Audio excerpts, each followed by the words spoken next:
اعوذ باللہ من الشیطان الرجیم بسم اللہ الرحمن الرحیم الحمدللہ رب العالمین والصلاة والسلام علی رسولہ الکریم وعلی آل بیتہ الطیبین الطاہرین المعصومین اللہم صلی علی محمد وآل محمد۔ ماہ مبارک رمضان جس کے اندر انسان کی کوشش ہوتی ہے کہ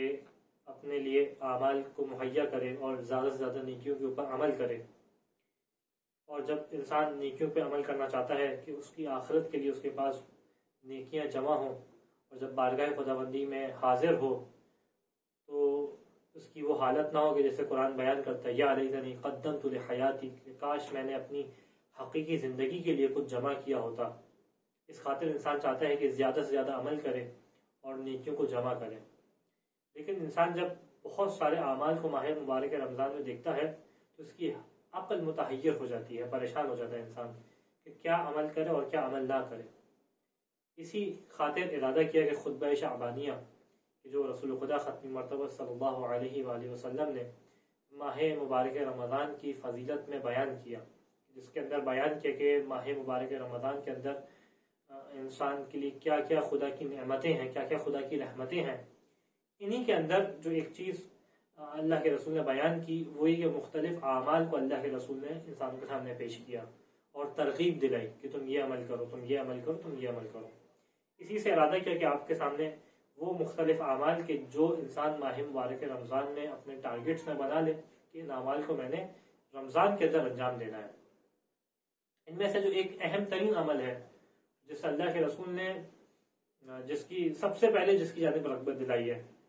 اور جو ماہ مبارک رمضان کا اہم ترین عمل ہے، وہ ہے کہ انسان اس مہینے میں تلاوت کتاب کریم کرے، خداوند متعال کی نازل کردہ کتاب قرآن کریم کی تلاوت کرے، زیادہ سے زیادہ تلاوت کرے، کیونکہ خود روایت کے اندر ہے کہ لِكُلِّ شَيْءٍ رَبِيعٌ وَرَبِيعُ الْقُرْآنِ شَهْرُ رمضان، کہ ہر چیز کے لیے ایک بہار ہوتی ہے، ہر چیز کا ایک موسم ہوتا ہے، اور قرآن کا موسم ماہ مبارک رمضان ہے۔ اسی طریقے سے جو دوسرا عمل اہم ترین کہ جس کی جانب رسول خدا نے رغبت دلائی اور جس کا خود اس خطبے میں 2 دفعہ ذکر کیا، اور وہ ہے کہ انسان اپنے گناہوں کی استغفار کرے خدا سے۔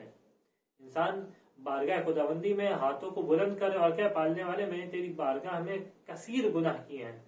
پالنے والے میں نے تیری بارگاہ میں کثیر خطائیں کی ہیں، تیری نعمت کا تقاضا کچھ اور تھا اور میرا عمل کچھ اور تھا، پالنے والے تیری رحمت کا مہینہ ہے، تیرے سامنے میرے ہاتھ پھیلے ہوئے ہیں، تو اس سے دعا کرتا ہوں کہ میرے گناہوں کی مغفرت فرما۔ دوسرا اہم ترین عمل۔ تیسرا اہم ترین عمل یہ کہ انسان اس مہینے میں خاص طور پہ فقراء اور یتیموں کا خیال رکھے۔ انسان ویسے تو پورے سال ہی خیال رکھے، لیکن خاص کر اس مہینے میں انسان جو ہے وہ صرف اپنے مال کو جمع کرنے کی جانب نگاہ نہ ہو، بلکہ نگاہ یہ ہو کہ جو میرے پاس مال جمع ہوا ہے یہ کس طریقے سے فقیروں تک پہنچے گا۔ تو انسان خیال رکھے کہ اپنا مال فقیروں تک پہنچائے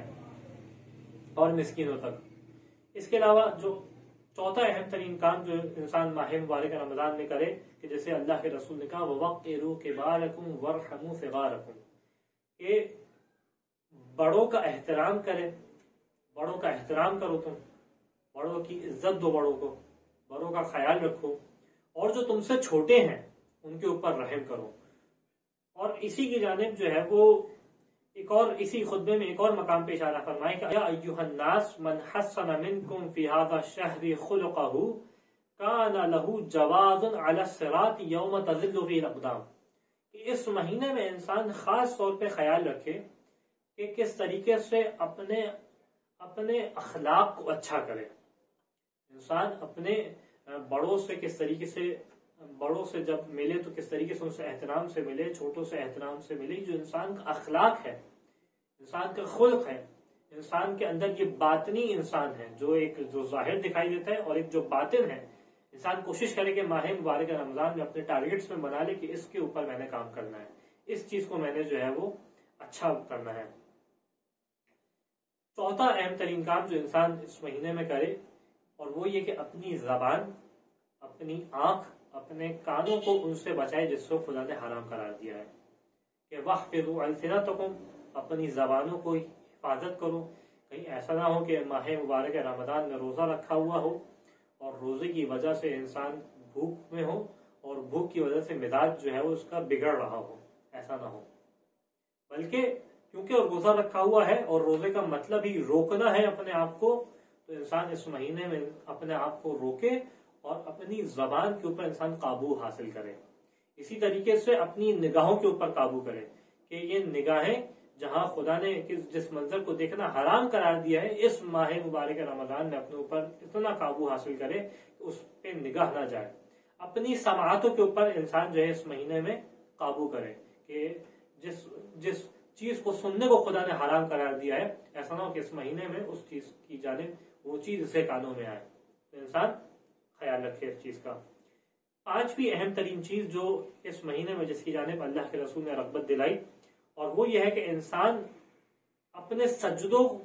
میں اور اپنی نمازوں کو بڑھا دے. انسان ویسے تو پورے سال ہی انسان کوشش کرے کہ جتنی زیادہ نوافل پڑھ سکتا ہے، جتنی زیادہ مستحب نمازیں پڑھ سکتا ہے، جتنی زیادہ مستحب سجدے انسان کر سکتا ہے کرے. لیکن خاص طور پہ اس مہینے میں کہ انسان سجدے میں جب نماز کے بعد خدا کا شکر کرنے جائے تو کچھ لمحے رک جائے سجدے میں،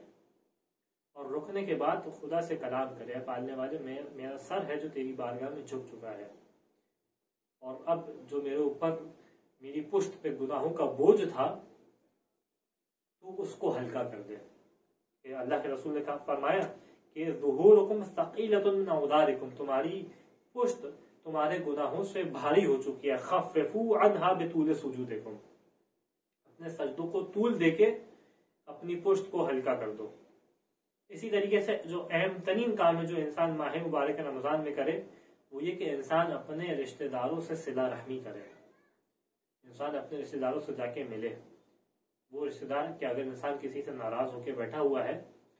تو اس ماہ مبارک رمضان میں انسان اس بات کا ارادہ کر لے کہ میں نے اپنے رشتہ دار سے جا کے بات چیت کرنی ہے، وہ میرے معاملات جو اس سے ختم ہوئے تو ان کو واپس بحال کرنا ہے. انسان اس مہینے میں خاص طور پہ کہ اللہ کے رسول نے کیا فرمایا کہ وَمَنْ وَصَلَ فِيهِ رَحِمَهُ وَصَلَهُ اللَّهُ بِرَحْمَتِهِ يَوْمَ يَلْقَاهُ، کہ جو اس ماہ مبارک رمضان کے اندر اپنے رشتہ داروں سے صلہ رحمی کرے گا، اپنے رشتہ داروں سے ملے گا، تو خدا